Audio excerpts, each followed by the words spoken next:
Blood City Sports Center dhanza rinopera musha.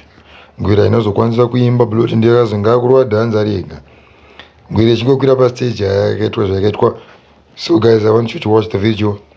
Mundipo my views and comments kuti ngwira yakakundwa here kana kuti dhanzi ripulo yekechituni Zimbabwe ndomaitota mangomera ngwira tidairewo Blood tidairewo tiudzewo my views in guys on Waru City Sports. This is what happened yesterday.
Ayo Sokoenda zviri padziri hapana iripo hapana klashi iripo sekufa fakotera